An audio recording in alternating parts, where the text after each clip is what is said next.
So if we start at the very beginning with the first Australians, the Bindal and Woolgoolga people were the original first Australians that lived in this area. They never really lived in Townsville as such. They were on Magnetic Island and Mount Elliot because Townsville was prone to flooding. And so they'd come in here at different times of the year and use the natural resources, and it was a meeting place for corroborees. So it was quite an important place, and they used the natural resources at the time of the year when it was conducive for them. So after the first Australians that were here, Woolgoolga and Bindal people, after that, Captain Cook, when he landed in Australia at Botany Bay in Sydney in 1770, he then, after claiming it for the British Empire, travelled up the east coast of Australia.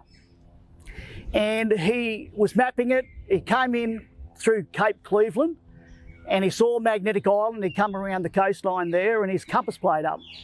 And as we know, he's one of the greatest navigators of all times, Captain Cook, and he knew his instruments implicitly. So when they played up, he couldn't work out what was wrong with his ship's compass. He thought it was very unusual. So he thought it was Magnetic Island because he was close to it.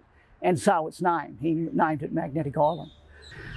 So after Captain Cook, 1770, about 1819, I think from memory, Captain King and a botanist by the name of Cunningham was doing early exploration work up this way.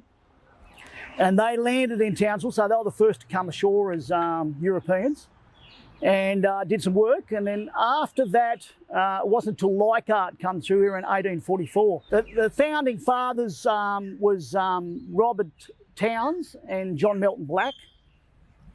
And Towns was a master mariner. He'd made his fortune bringing migrants out from England. And Black was an interesting character. He was from Scottish descent and he made a fortune, lost a fortune, that type of thing. And then he teamed up with Towns and developed Townsville. And Black was very enthusiastic and great energy. And he established Townsville in a very short amount of time. It was quite extraordinary what he achieved.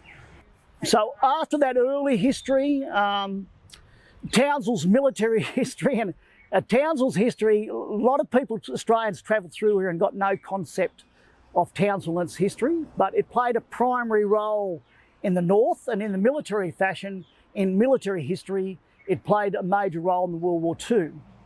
But not only that, it's a continuous history here military-wise. So they were the first to deploy troops here in the First World War, because Germany in the First World War had German territory above New Guinea, some of the island groups, and that had to be taken. So they were the first troops to deploy in the First World War. And ever since then, Townsville's military history has been continuous. But during World War II, if we just touch on that, it was the biggest Air Force base in Australia during the Second World War.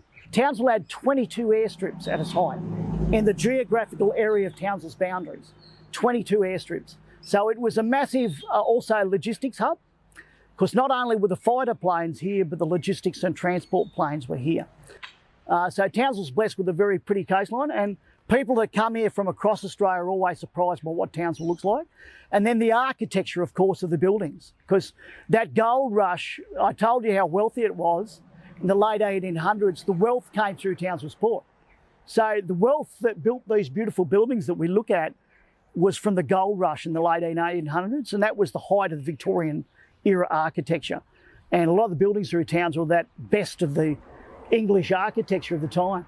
The one across the road is the Queen's Hotel, another beautiful building. And I understand that's going to be reborn as a 5-star hotel, as the latest planning.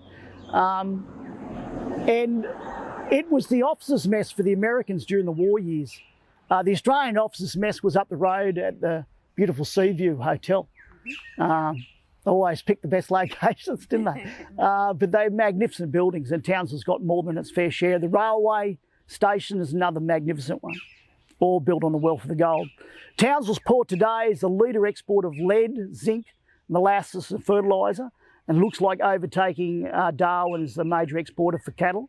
Molasses, fertiliser, it's a very diversified port. It's the biggest container terminal in Northern Australia, and it's the import hub for a lot of commodities such as cars. So the future of Townsville longer term will always look bright because of its geographical location, and it's already established as a business hub.